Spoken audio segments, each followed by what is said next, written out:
Welcome into the KSR Football Podcast presented by Justice Dental. I'm Nick Roush, joined by Freddie Maggard and Adam Luckett. Drew Franklin is out, and before we get into the business of the night, we got a lot to discuss. We're gonna be debunking some myths. We got some Sports Center worthy moments. It's gonna be a good show. It's gonna be a lot of fun for our first Monday Night Football edition of the show. But first things first, Luckett, we got to back the bus up over Drew Franklin because he is out, and every time he leaves us, the Cats stink, and we have to deal with the fallout. Yeah, Drew, if you're listening, damn you. Wasn't a great week, so this is your fault. So everybody upset, talk to Mr. Franklin because he took all the good vibes to California and Las Vegas and didn't even see his team score a touchdown, which I can't say much because my team didn't score a touchdown either on Sunday. But yeah, thanks for nothing, Drew. Yeah, at least this time they didn't lose. They lost to Vandy the last time he was out. So, you know, this could be worse. Freddie, we got Shaka Cummings waiting in the chat. I met Shaka Cummings at the tailgate. It was awesome. It was a pleasure. It's great when we get to meet people firsthand doing this, Freddie, and he was as nice as could be. I also met somebody who they said they don't watch the show, but they listen, and their favorite part is hearing your mic cut in and out because it's like you're almost like, good riddance, I'm done, I'm out, see ya. Yeah, hey, our good friend David Cornett, or Cornet as we like to say in Eastern Kentucky. It's Cornett once you get past Lexington. Right. That's how I met him, man. I mean, just through this stuff, and we're dear friends. But, you know, he said prayers for Liam Cohen. We all echo that, and for the family and his players. We seriously are pulling for Liam. And also, I'd like to pay tribute to those that lost their lives on September the 11th, which is today, 22 years ago. And those that lost their life that day, and then just credit and just praise the heroes of that day, then all those, through the military actions after that lost their lives, their families. We love you and we're praying for you. So just want to get that out before we get started here. Well, and that's kind of what Mark Stoops said today. You know, sometimes they can seem empty, and like I even feel weird sometimes too if you like thank somebody for their service. But I mean, they had to use first responders. You know, that he wears the Lexington Fire Department hat, and it's not just lip service, right? So I know it was a scary situation yesterday for the football staff, Luckett, and we almost got a choked up Mark Stoops, which he's very good about being the, big Youngstown tough kind of guy up at the podium. But that football facility was definitely pretty shook yesterday. And I'm sure it's going to take a while to get there. He did not provide any weight updates, not on the coach's show either, other than the prognosis is good. Last we know, he's still in the hospital. But at least as scary a situation as it was, I guess things could have been worse, all things considered. Yeah, first things first, you just hope he's okay, right? Mm-hmm. Like, whatever it is, you hope he's okay and he's going to walk away from whatever that is. And so it sounded like that's going to happen. But I do think from kind of focus on the team aspect, it's some unexpected adversity that they're going to have to deal with. No matter what happens this week, whether Liam Cohen comes back or he needs to take a week off, whatever, or whoever has to run the offense and how they handle that, they're going to have to deal with some adversity. So we're going to get to see how they kind of handle something like that. And, obviously, that had to be a pretty scary situation for everybody involved, but it sounds like the reports are that he's in good shape. So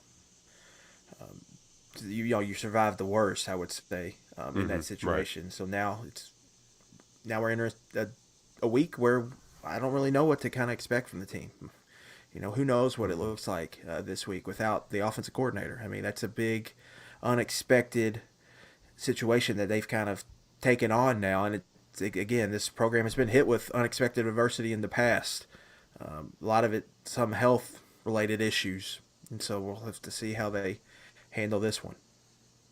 Yeah, and I believe it was on this show in 2018 when Gerald Lorenzen said straight up, like, this could either make or break a team, but it can serve as a way to kind of bring everyone together. And they certainly rallied around Josh Paschal and John Schlarman in 2018.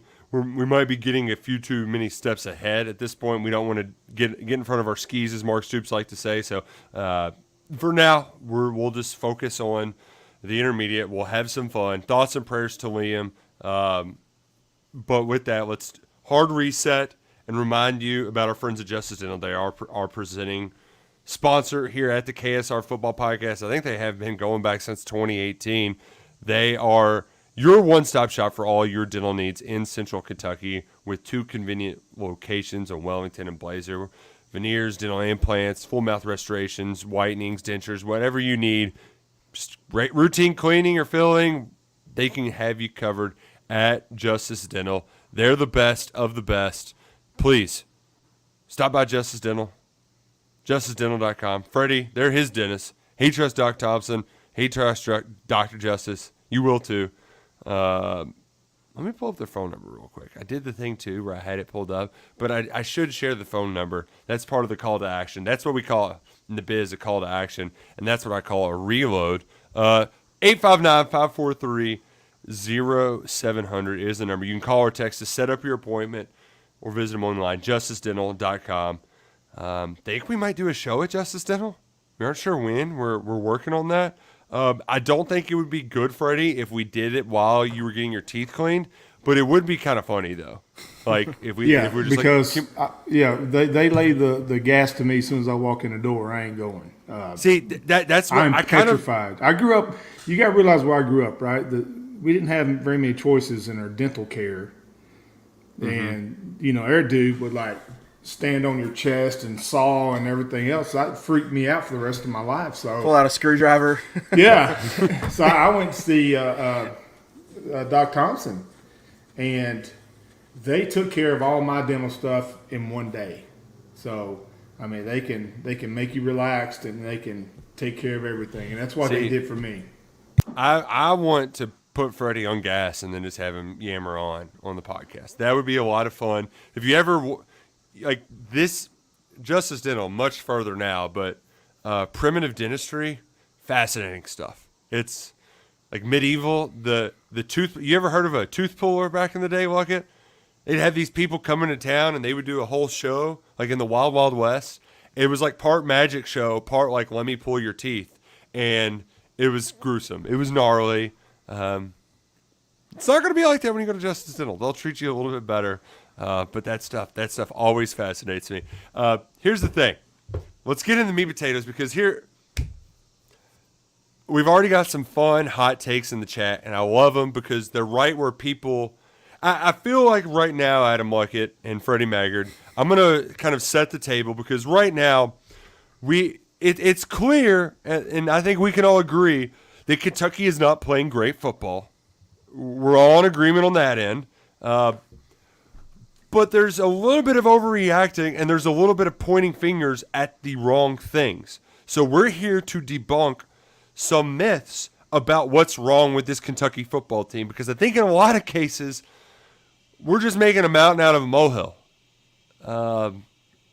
First and foremost, Scott Gregory brought it up. The play issue. Is Kentucky playing too slow? Mark Stoops dropped that line, and I know it made a lot of people happy that he said that they were going to try to expedite some of the play calling, try to work a little bit faster. I wrote it down just a second ago. But gun from the hip right now, Kentucky, they haven't ran a ton of plays in their first few games. It's, I think, 59 apiece, if I'm not mistaken. 56 a game. 56 a game. Mm-hmm. Okay, it's 2 games. And yeah, they haven't ran a lot of plays. Is it because they're not getting their play calls in fast enough? No, it's because their plays aren't good enough. Kentucky ran 66 plays per game in 2021. It was the best offense they've had in 17 years. I'm bad at math. It was actually 15, 2007. The following year, they ran 4 less plays in 2022. Did Rich Gangarello get fired because he couldn't run 4 more plays a game? No. It's because the plays he called stunk. And right now, the plays they're calling, are they good? Are they bad? They aren't executing them all the time. They've had 2 bad first halves. They're starting slow. That's the problem. Part of it has to do with the defense not getting off the field either. The third down defense has been atrocious. We'll get to that more later on. But look, what we have here is an offense that's adjusting to being more pass heavy than run heavy, and they're hitting some early hiccups in the game.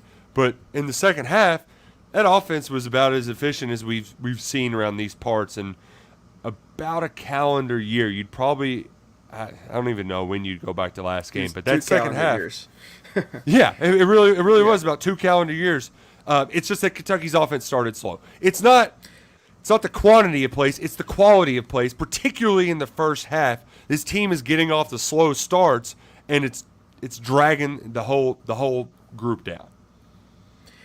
Yeah, I mean, to me, I look at possessions. Kentucky had 7 possessions in the first half. It's not that didn't have opportunities. First game, they would have had 10 possessions if it wasn't for Barry and Brown taking that kick to the house. I mean, that's right kind of on their average in Stoops' tenure. If you want this to be a tempo offense, it's just not. Yeah. Sorry. That's not what this is going to be. They're going to huddle. They're going to get play calls in. Could they get it in, the call in 2 seconds faster? Yeah. But it's not the situation last year where they're getting to the line with 5 seconds left and having to snap the ball real quick. I don't feel that. It doesn't feel clunky in that regard to me. It feels clunky in the mistakes they're making. It's like we're going to commit a penalty in an inopportune moment and then get a drive killer. The problem to me is just the starts of these games. The first half. They're just starting slow. So to me, I'm asking myself, why are they starting this slow? You look at the play distribution. 66.7% of their plays, of their 110 plays through 2 games, have been pass plays, whether throws or sacks. They're extremely pass heavy right now. That number goes down a good bit in the second half of these games, but they're coming out and they're throwing the ball a ton. Devin Leary at halftime had over 20 pass attempts against EKU and Ball State. So to me, it's like, wow, if you're going to be that pass heavy, you can't have this many incompletions because it's putting them behind the chains, it's putting them in bad situations. So they have to figure it out. And then there's also stuff, the penalties are an issue. And they're not playing complementary football. The defense isn't getting off the field on third down. They're not getting a lot of possessions in the second half of these games. They had 5 on Saturday. They scored on, or no, they had 4 on Saturday. Scored Only 3 touchdowns, and they would have scored at the end. Ball State, they had 3, and they scored 2 touchdowns and punted once. They're just not getting possessions in the second half. So you leave and you're like, oh, they only ran 61 plays. That to me is not. They're not playing complementary football, and everybody's plays are shaved down a little bit. So if you're looking for the situation, Kentucky's not playing. All 3 faces aren't connected right now. And number 2, well, and that's always going to be an important part to how they've built this team. And number 2, the first halves are bad. It's the opposite of what we saw from first year with Liam Cohen, where they came out hot almost every game. This year it's not like that, but I think they're trying to figure out stylistically who they want to be, and I think you have to look at these 3 games as kind of a preseason, because that's kind of what it is. They're trying to figure out who they are, what they want to do, and how they want to operate. As Steven says, yeah, it's preseason as long as you win. You're exactly right. And so we're seeing that now. Has it looked pretty? No. Was Saturday ugly? Yeah. Do I think people were too hard about week 1? Yes. But Saturday, the first half was a poo-poo platter on offense. There's no denying that. But they absolutely cooked with grease in the second half.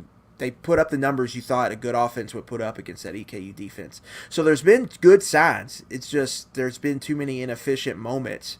And to me, that's where the main issues are. And I hear people talk about they don't run the ball. They can't move the line of scrimmage. They can't run. They're running the ball fine. You look up the numbers. They are running the football fine. That's not been super efficient, but they're creating gashes. They're getting explosive plays. But they're not committing to the run because I think they know this team can only go as far as number 13 takes them. And so they're trying to figure out what he's going to do best with his receivers in this offensive line. And that ends my State of the Union. Freddie, this gives you. Yeah, Adam set that up for me really well. There you go. Tee off. I know we're only looking at a 2-game body of work here compared to 13 games in 2022 and 21, right? Adam, you said, and I agree, people say this running game isn't, Kentucky's averaging more yards per carry in 23 than it did in 21, and at 2 yards more than it did in 22. So that debunks that. And then with the Devin Leary thing, I said what I said and I meant what I said because, listen, this dude was 17 of 4 as a starter at North Carolina State, 35 touchdowns, 5 interceptions in the season. That's pretty daggone good. Many consider him the top transfer quarterback in the country. Let me give you some passing numbers here to debunk what's been going around. Well, Will Levis had the cannon arm and blah, blah, blah, right? Yards per attempt in 2021. Anybody want to guess what that was? It was 8. What is it in 2023? It is 8. Actually, 2022, last year, the bad year, it was 8.5 yards. Let's look at yards per game. 2021, where I guess we have a revisionist history that they threw for 900 yards a game. Kentucky threw for 224 yards per game in 2021 and averaged less rush yards per attempt. 224. In 2023, they're throwing for 270. So the commitment, I agree 100%. Kentucky's not committed to the run. But these numbers, let's look at last year. Ranked 12th in the SEC in pass offense. This year, right now, they're ranked 8th. 65% last year, 61% this year. 8 yards per attempt. This year, 8.5 last year. Touchdown to interception was 2-1, 21-10. Right now it's 5-2, and Kentucky's averaging almost 50 yards more passing per game with Devin Leary than it did last year, and much more than that than it did in 2021. Numbers speak for themselves. I'm not just making this stuff up. So yes, Devin Leary has had accuracy issues. I will equate that to some mechanical problems that I'm seeing him have in the first half. He's having some hip, feet kind of throwing motion issues that he's not getting set and the ball's sailing on him. That's on him. But I'm also seeing routes. Let's say it's a dig route. So that's a 15-yard cut across the field, right? Your cut is supposed to be horizontal, straight down the line, 15 yards straight as an arrow. I'm seeing way too many bends in routes instead of sharp, crisp routes. Throwing the football is an 11-man operation. So let's just say Devin Leary had bad mechanics, made a bad throw. Protection was great, and the routes were great. Kentucky's had that situation. Let's take it to the next step. Leary's mechanics were great. The line was not great, and the receivers were great. So, it executed their jobs properly. This is a big it's not a problem. Hell, they're throwing for 270 freaking yards a game. It just aggravates me. It gets multiplied out there. I said of the Stoops era. I didn't say since Tim Couch. I said he was about like he reminded me of Heartline, and I said, and I'm still believing that. So look at the numbers. The numbers do not lie, Adam Luckett. I also go ahead. want to just. We are in an online ecosystem too, so we're getting a lot more of the you're an idiot, you think this, you think that. I think the overwhelming majority knows that all right, Devin Leary's better than what we've seen of him, but he's shown a lot more than what we've seen. Will Levis was good in 2021. He was the best quarterback of the Mark Stoops era by far that year, and in his second game he completed 10 passes for 179 yards. Against Florida, he completed 7 passes for 87 yards. To act like it's – Yeah, I just don't know where we're going here with this history. It's a pretty low bar that Devin Leary has to cross to be the best quarterback in the Mark Stoops era. I think his overall point. And throwing for 4 touchdowns and 24 completions, 300 yards, that's a good start. It's just the blowouts haven't come quickly. They haven't wowed you right away. And the other thing, too, some of these deep shots have Like I worried about. Like I was. It's like can he get the ball downfield? Like Will, I mean, the two deep shots he took Saturday, like it. One of them, Isaiah Cummings. I mean, it was right in his breadbasket. He just didn't pull it in. The other one, Anthony Brown. I mean, he beat the guy. He didn't beat him by as much as I thought, and he was maybe a half step off. But I mean, it was right on the money. Like it's not like the balls haven't been in the right spot, but a lot of it, as Freddie said, it's an 11-man operation, and sometimes the receivers are making great catches on bad Devin Leary throws. Sometimes Devin Leary's making great throws, and they are making great catches. Like it's been how most early seasons start for teams that are changing their identity and breaking in a new starting quarterback. Adam, let me throw one thing, because I mean you've got the deep dive on stats as far as success rates and all that. This is an offense that's still averaging 7 yards per play, 7 yards per offensive snap. That's pretty good. What, in my opinion, and I'll turn this over to you, Adam. What sticks out to me is two things: penalties, 17 for 125 yards. That's 8.5 penalties per game, 60 yards, almost 70 yards in flags at inopportune times, first downs and then third downs, right? That's when the flags are coming. And then you look at the defense, who there's not a bigger Brad White fan on earth than I am. That is documented. Kentucky is holding opponents in third down to 52%. You know what it was last year? 33. That's why you're not getting the snaps. You're not getting the football back. I mean, you can talk slow play all day, but if Kentucky last year was 20 percentage point better on third down, you give them that many more reps, they're going to get that many more yards and more opportunities. So there's a lot of ingredients in the pie here that we're just shuffling around. So I just don't understand the blame on one player on either side of the football. And the defense, we can get to them in a minute, because they got some coming too. Oh. Yeah, to me, whatever your preconceived notion of Devin Leary was before the season, I don't think it should have been changed through 8 quarters of football. Just bottom line. And I'm hearing the take a lot. People want domination of these teams. I'm sorry. That's every night come out. It's just not going to happen. You know. Did Tennessee dominate Austin Peay? Well, it's not even about that. Even Nick, we had the stat last week. Stoops is now 12-3 ATS in his last 15 non-conference games. So that even tells you he's overachieving the Vegas expectation more times than not in these games, and people are still upset. So I don't know what's going to give us the A+ consensus rating coming out of these games. I don't think it's possible, because it's always something in these games.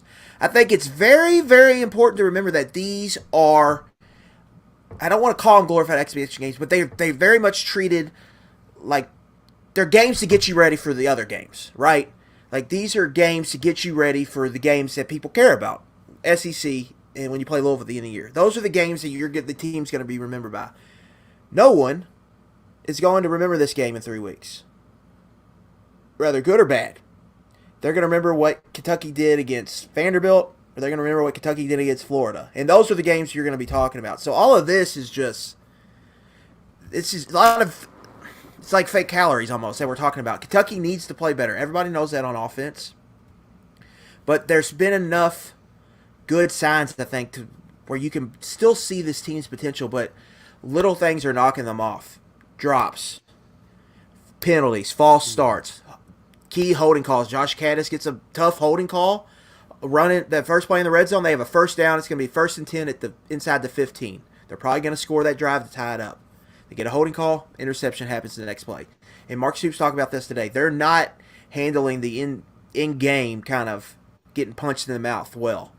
And they've got to kind of figure that out. But a lot of that, Nick, like you alluded to, this identity is new. This is not the identity of, they're trying to form a new identity. That takes time.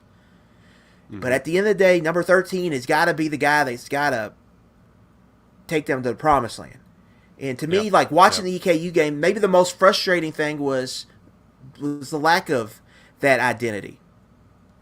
Yeah. When push came to shove, I didn't know who Kentucky was really going to turn to. there at the game, because it's not like, all right, we're in trouble, let's hand it to 24, let's hand it to 26-1, get back there, take a shotgun center snap, and let's get a couple first downs right here. You don't really have that with this team. You have to turn to 13, but he did deliver. I mean, they get the big punt return. He throws an absolute dime to Tavian Robinson. Come out of for half, he was pretty much locked in that entire half throwing the football. So you've seen good moments from Leary. Once he settles in, you just need to get him settled earlier. I think that's the big thing. Once that happens, I think this offense is really going to have a chance. And these young receivers got to be better. I mean, too. 100%. Like, they have to be better. More consistent. Yeah, steady. I like what I saw from and that's why Tavian Robinson, they can was flash. the steady Eddie this game. Yeah. Yeah, they can but flash, Tavian's got to. He's got to. Go ahead. He's got to do it against the big boys. Yeah. He's got to do it against the big boys. We saw him have performance like this last year against Miami, Ohio, but he's got to do it against the big boys, and they got to have more consistency from Berrien and Dane. When they're going across the middle, Leary puts it in the radius, they got to catch it. Because they're going to have to make that catch. Like we all think they can play on Sundays. Those are catches they're going to have to make on Sundays. Yeah. And so they need more consistency from them. And the windows against EKU and Redbird. No, I keep saying Redbird. That's a high school in Eastern Kentucky. Who they play first Ball game? State. Yeah, them two. The Cardinal Ball Birds. State Cardinals. Yeah, the first two opponents, the windows are a little bit bigger as far as for the quarterback to throw. You get against Vanderbilt, those are going to be smaller. So when you get an opportunity for a catch, you got to make it. Nick, let me have a couple more numbers and I'll quit. All right, go off, King. Offensive line, a lot of smack about them, right? Worried about them. They're terrible this year.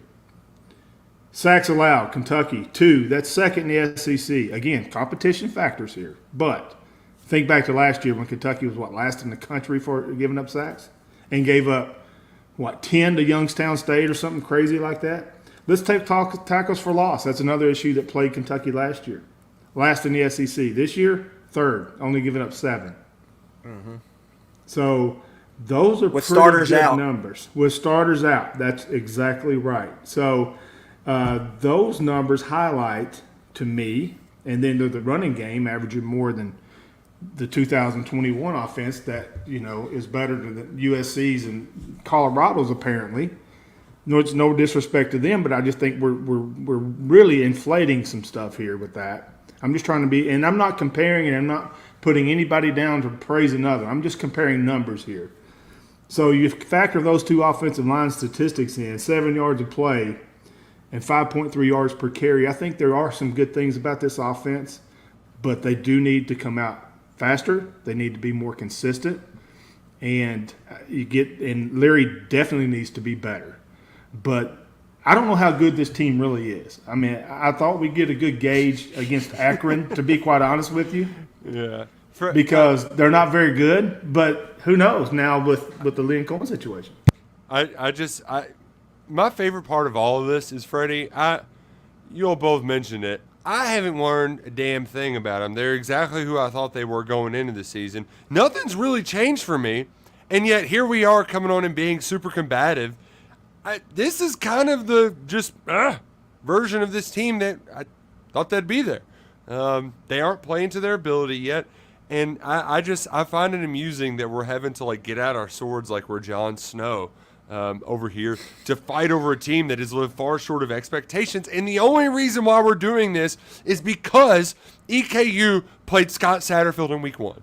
If the Colonels, if they played West Virginia and Neil Brown, if they went to Clemson and played Dabo Swinney in week 1, if they lost to John Summerall, right? I don't care who it was.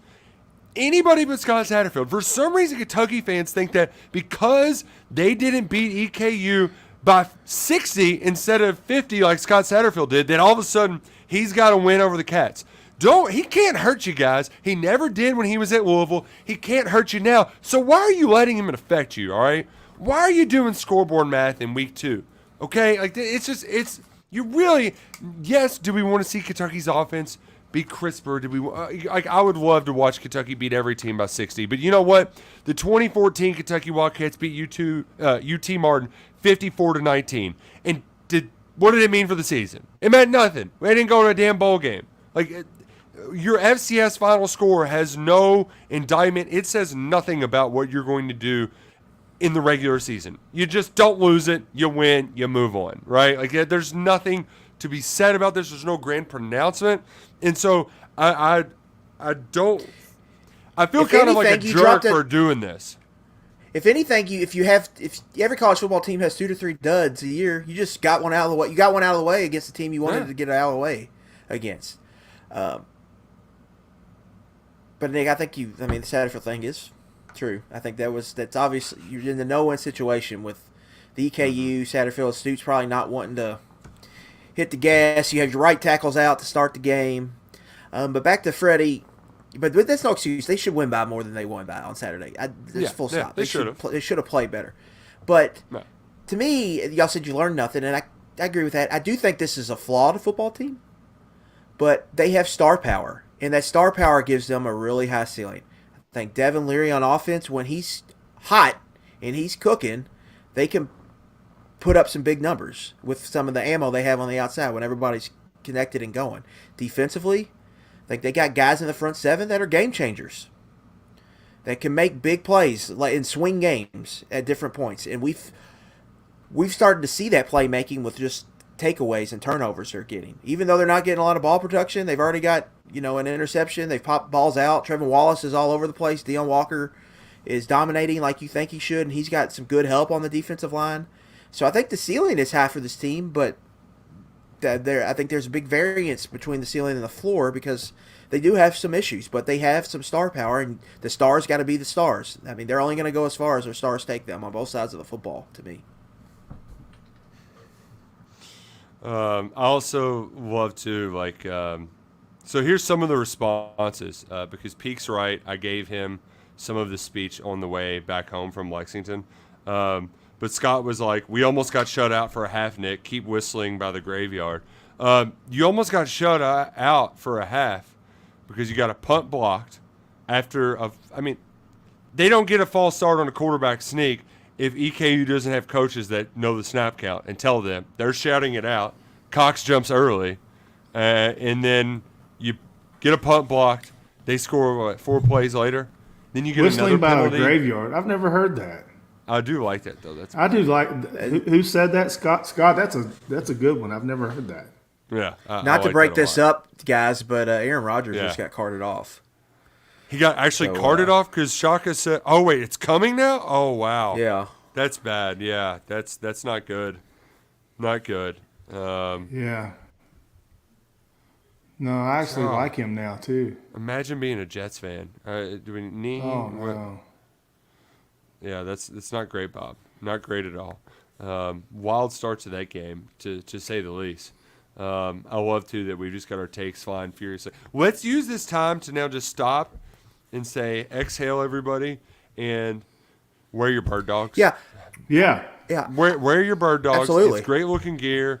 It'll make sure you're ready to roll on this game day. And, man, it was a beautiful day to wear those bird dogs shorts on Saturday outside of the tailgate lot at Kroger Field. Wasn't too hot, wasn't too cold. It was just nice. It was football weather, and you look good in the football weather with those line shorts from Bird Dogs. They're so comfortable. Once you try them, you're not going to go anywhere else. They also got slacks too. Slacks that are comfortable. They look dressy, but they're not dressy. They've got like an elastic waistband. And Freddie, I know you're all about the elastic waistband life. So you go to birddogs.com, put in promo code KSR. You're going to get a Hydro Flask style water bottle with your purchase.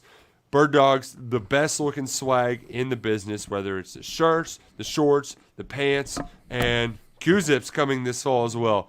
Birddogs.com, promo code KSR for your Hydro style flask. They're the best of the best in the biz. Man. All right, I got one more thing to say before we move on to the best football thing that I've ever seen happen. Okay, hit it. There's a big difference than damnation. There's a big difference between disappointment and damnation, right? Two total different spectrums. I was completely disappointed with Kentucky on Saturday, 100%, just like everybody else. But I'm not to the point of damnation saying this team will never win another game and this player is horrible and that player is horrible. That's not my style. I don't know how good this team is going to be. I said they were 8 wins, if 7 to 9 win team. We don't know. We're going to find out when they play Vanderbilt, right? So remember, there's a big difference in disappointment, which I felt, I think Nick and Adam felt, and Steven, and just totally damning this team to say this player stinks and this team stinks and we're not going to win another game. So that's where I come about all this.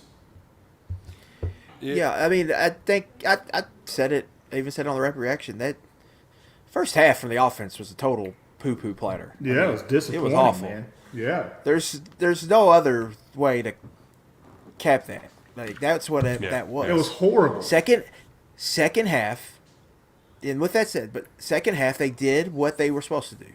Yeah. Couldn't done it any better than how they played in the second half. Yeah. Defensively, they gave up. They probably bended when you wanted them. They probably bent a little too much in the first half, but they got stops. Second half, they gave up some drives where you like 2 drives, a field goal and the touchdown drive, where it was just like, need to be better than that. And that's 2 second halves in a row for the defense, where that's kind of happened. And I really think they're just not playing complementary football. They're not getting on the offense and defense have not been on the same page this year yet. Well, the first half of both games, the defense have kind of led the way, and then we've seen defensive slippage in the second half when the offense finally gets things rolling. Like, that has to get together. And so, again, they had – this whole season, though, was about this runway. They had time to figure stuff out. So, yeah. I just don't want to jump exactly. to – I don't want to jump into Take City on the team yet until I see them play some other teams and figure some stuff out. Right now, they're in the experiment period for me, trying to figure out what they want to be as a team, how they want to play, and so we'll see what it looks like later. But there have been glimpses, I think, in all 3 phases, really. I mean, the special teams have had some bright moments. Offense has had some big time moments. They're creating explosive plays at a very good rate. And then defensively, they have lapses, I think, in the game, and that's got to be eliminated. But if they can put it together, this can be a really good football team. But that's an if. I would love to have been in that staff meeting when the 2 linebackers dropped to the wrong spot in the hooks, zone. Yeah. Hooks. Yeah. I mean, that had – because, I mean, we talked about it last week, and it happened again this week. The concerning thing for me, you can talk about passes defended, 2 for the season, whatever. Sometimes that happens. Kentucky's created some turnovers, had an interception taken away against Redbird or – who they play for? You know what I'm talking about. Yeah. But it's the middle of the field. The middle of the field, they're getting eaten alive as far as passing the football. Well, that's the discipline with the linebackers and communication with the safeties. And I thought the safeties, Nichols, would be the strength and the linebacker. And especially with Trevin Wallace and D-Jack, those are 2 great athletes. And they just got to get that figured out. I think it's fixable, but that defensive line can get after you when they want to, and that's a positive for me. Yeah, safety play overall has been disappointing. Yeah, Keaton Reeves had some good moments in coverage. I did not expect that at all. I thought Childress would be much more active. He got 5 tackles for the season, and that's it. I'm not disappointed in him. I just think I'm just a little bit confused by it, to be quite honest with you, because I thought that would be the strength of the back third back there. I think Jordan Lovett hasn't played very well to start the season. The Geiger missed a big tackle on Saturday. That group's just got those 3 were supposed. It's supposed to be one of the. I mean, I had it at this best position unit on the team entering the year. When you just look at the top 3, and it hadn't played to that. So they really got to. That group that's the key. They got to get that group back playing really good football. Because they are key in everything Kentucky does.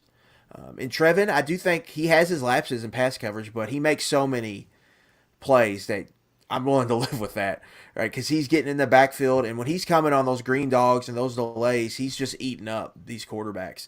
And he's going to be a real weapon against some of these quarterbacks Kentucky's going to see later that like to run around a little bit. He can be an eliminator in a lot of that stuff. I mean, it's very, Nakobe Dean was a highly productive player, but it reminds me of him. Like once he's like a heat-seeking missile. Once he's locked on you, you're toast in a short area, and we've seen some of that. So that is a very, very good sign, because that is a freaking weapon, man. When you got a linebacker that can flow, read, and run like that. Wallace, the most talented player on the roster? Yes or no? Yeah, I'd say so. Yeah. Him or Dion. But even he, though, is not without mistake, as, dropping back into the wrong zones, right? I think it's all bears worth repeating that, yes, there are some small things that I didn't expect. I didn't have didn't expect to have a couple series where you're just like, where's Leary throwing? Like, this is weird. What's going on? The receiver play, I was actually always worried about, but receiver play and safety was billed as a strength, and it has not lived up to that. That needs to get corrected, but they've always had time for this. And you know what? All of anybody out there who is worried, you're totally normal. College football fans, we're all crazy. We're all lunatics. What's important is that Mark Stoops and this Kentucky football team, he doesn't have that panic right now. He doesn't have that set in. I would be a little bit more alarmed if he was still doing the pounding his fist on the table to try to rah-rah him publicly or anything. But I think there is a sense of this team knows that it's better than what it is, and they're getting all the dumb stuff out of the way. I wonder if they're just tight. Are they going into these games playing super tight? Trying to score 40 points at once. I think Leary said that after the game. Yeah, it feels like it. Yeah, you can't score 40 points one pass. Yeah. And in a game like EKU, I think Freddie can speak to this. If you don't score, then you start to feel some of that pressure when you're playing a team you're supposed to blow out. Absolutely. A team hangs around, you feel the game that's a real thing. That's a real thing. And you see that with yards after catch, right? I mean, every time a reception, it's I need to score now instead of okay. Mm-hmm. It's good. Let's start at 2nd and 4 instead of 2nd and 9 because you're going this way. Just get upfield and get that. Oh, let's take the 12-yard game. The turf. Yeah. Right. Yeah. I mean, you got So again, but disappointment, yes. Worry, maybe. I totally understand everybody, but I'm not. Now, this weekend, see, again, I don't know the play calling situation. I was wanting this weekend to be my, okay, this is who this Everybody team is moment. Yeah. Get it together. So, who knows? But we'll wait and see. The Mark Stoops tenure, if one thing, it's been unexpected. And I try to pick the Poot Fecta game. I thought it was going to be Akron this year. But I think it was Eastern. So we'll see what they can do this week. But it's, they've got stuff to figure out, but I don't think they're that far off. You convinced me it was going to be Missouri. I'm pretty sure you. Well, that too. I'm talking about the night. I'm talking about they have one bad game a year against a G5 or an FCS team. Well, and last year it was Louisville because they only won by 13. Normally it's about 50. So Northern Illinois. They went down to the wire against Northern Illinois. Remember Eastern Michigan? They had it. How many people remember the Eastern Michigan game where they needed an interception from Kendall Randolph in the end? Was it Kendall Randolph or Blake McLean? One of the two to seal that game. Nobody remembers that game. And as you said when we were leaving the stadium, you were like, this feels like a November basketball game against Mississippi Valley State that you just move on, you forget about it quickly. So we're not going to try to completely forget about it. We are going to try to move on to the next game, which is this Saturday, 7:30, Akron Zips at Kroger Field. Joe Moorhead back in town. The last time Joe Moorhead was in Lexington, all-time game, one of the more fun moments. CJ Conrad on 11 Personnel last week said it was his favorite game when Mississippi State came up here. And you want to blow out a team? Kentucky blew them out 28-7, and it was 7-7 going into the fourth quarter. So I don't know how many people were complaining about that back then. I remember that game being a sellout. It was a crazy atmosphere. It was a sellout Saturday because people were buying their tickets on Gametime. The good thing is with the Gametime app, it is your fastest, most reliable way to get last-minute tickets. So even though it was a sellout, you can find a way to get a ticket through the Gametime app when you walked up to the doors at Kroger Field. If you had promo code KSR2, you would have saved $20 off your first purchase too. And what's also great about Gametime is their guarantee. You know exactly where you're going to sit, and they're not going to surprise you with a bunch of fees and all that sort of gobbledygook. It's just right there, 2 taps, bada boom, bada bam. Tickets are right there on your phone with the Gametime app. You can also use your desktop, gametime.co, online. Promo code KSR for $20 off your purchase with Gametime. Freddie, you didn't need the Gametime app to go to Jackson County last week, but you saw some fireworks, and I was overjoyed. You texted all of us, and I was like, man, I hope they got video of that, and thank God they did, because that was incredible. Yeah, best catch I've ever seen in person. I mean, I was literally 10 yards from where here you can see it on top.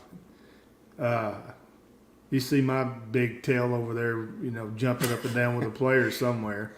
But yeah, I mean, that was the most incredible catch I'd ever seen. Here we go. You see it in slow mo. Watch this kid jump. One hand. Look at that. And it made it. The best part too is whenever you put out a call to action on the KSR pregame show, like we got to get this on SportsCenter. Yeah. Ends up on Sunday NFL Countdown. You got bossed. And Randy Moss is one of my favorite talking heads out there, and thanks to PRTC TV for that video. But yeah, man, when that happened, I dropped my phone. Everybody's jaw was on the turf, man, and it's, after the game, I talked to the kid. Kamani Ball's his name, and he's such a good kid, and I was like, man, we got to get this done. So I was in such a good mood Saturday after that, because that's my favorite game of the year. That's my two favorite teams I get to see play, Shawnee and Jackson County.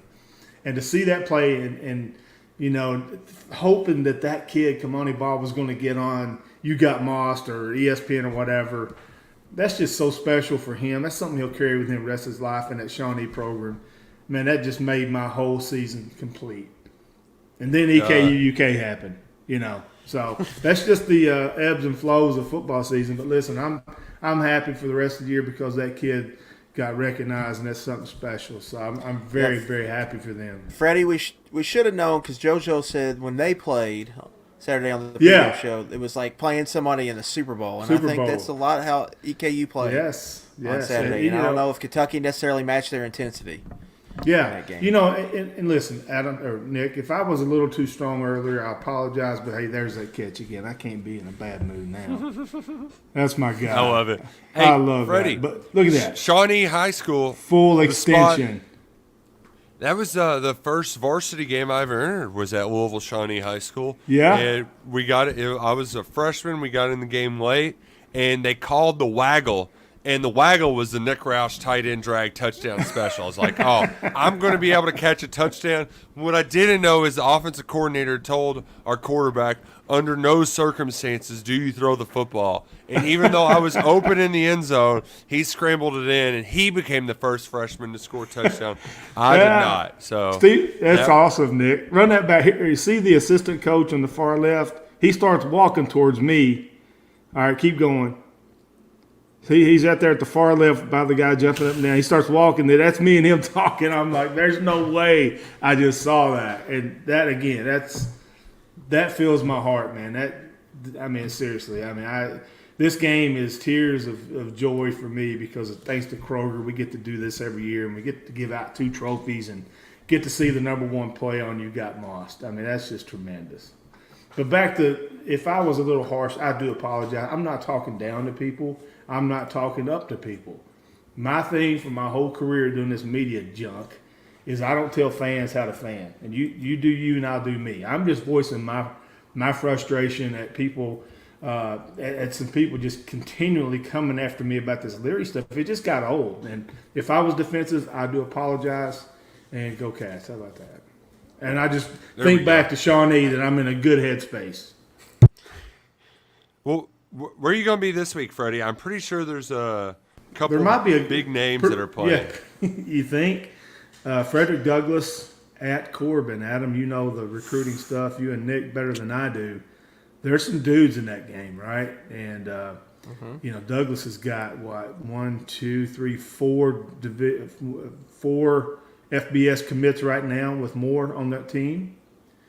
And then Corbin's got some stars themselves with the Smith twins. So, yeah, if you want to go, good luck. Good luck. Because, I don't think there's going to be any tickets available. But you can watch it. I'm sure there will be streaming it somehow on 107.3 in Corbin. so you can watch it that way. Then we'll have, we're running a full bus down there. A lot of I think you two are the only KSR folks not going. So it's going to be fun, man. Plus, Corbin is debuting Campbell Field renovations. That's $9 million investment to that football stadium. So fans will see it for the first time this weekend. And that field, Mayfield, Corbin, both remind me of Green Bay a little bit, right? And with the community and the stadiums and all that. And now you're getting this $9 million renovation at Campbell Field. It's going to be fun. I can't wait. Yeah, it might be the atmosphere of the year. High school football. Yeah, I'm excited. And I'm going down Thursday. They're having a community event where they're showing the field and having pep rally and all that stuff. I'm gonna go down Thursday and do some Pro J stuff, man. I'm gonna do some journalism down there. Well, here's some more journalism, Freddie. You've eaten plenty of chow in Corbin. The last time I was in Corbin, I went to Colonel Sanders Cafe. I don't know it as well. So if people are going down there, where do they need to stop to get some chow, as you like to say? Bubby's Barbecue is the best barbecue in southeastern Kentucky. Now, it's off exit 25. Just take a ride. It's up there by the subway. And Bubby's Barbecue got a big buffet, catfish, ribs, you name it. Ooh. Yeah, I like the greens there. There's a lot of stuff to love. So that's where me and my sister and my brother-in-law go every time I'm in town. And it'll be open on Friday. Maybe. I don't know. I think everything's shutting down for the game. Well, I think New York City is shutting down. The Jets fans, they're dead. Is he really hurt right now? He's questionable to return. Yeah, he's getting carted off. Injury. Yeah, it's not good. We've got people tweeting pictures of Carson Wentz, the Jets fans. Zach Wilson's in. They want to burn it down. It's about as rough of a start of a season as you could possibly have to just have your savior go get an injury in the first quarter. So we'll see how they can cope with it. We had some fun tonight, getting after it a little bit, mixing it up. All in all, look it. I think this Kentucky team will get it figured out. We hope all is well with Liam Cohen. Tuesday, we're going to so usually when we talk to the offense, I'm not really sure what's going to happen. There's a lot of uncertainties going into this week, but it's Kentucky versus Akron. They should be taking care of business Saturday night. Yeah, you never know. Like I said last week, Nick, y'all said, they're going to hammer EKU, and you say that, but they play them close every time. We'll see if they can bounce back. But, yeah, I think a lot of antsy people going to be in that stadium, and I don't think it's just the fans. I think it's going to be the team, too, wanting to play better. I'm done predicting big wins for Kentucky this season. Yeah. So I'm done with that. Freddie, I gave up predicting Kentucky wins over Tennessee 4 years ago. And what did I do before this season? No, you didn't. Just when I got out, they pulled me back in, and I'm picking the Cats to beat Tennessee. So I can't help it. I went to Red Mile yesterday just to check it out. That's pretty cool. They had the wiener dog races too, so it was packed. But you know what? We don't need to talk about winners and losers right now because I'm a big loser and Luckett's just rolling and winning tickets. Like he's like the duck diving in the coins, and I'm over here just looking for a scrap of paper. I would be remiss if I did not thank the Big Blue Nation for supporting Kamani Ball and just blowing up social media trying to get him on ESPN. Thank you so very much. Well done, everybody. Well done to all of you for watching, listening at home, even through all the Aaron Rodgers chaos on Monday Night Football.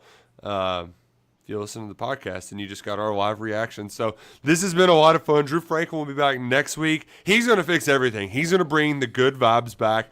Kroger Field under the lights Saturday night. The Cats will be back for one final tune-up before nooner in Nashville at Vanderbilt to kick things off with SEC play.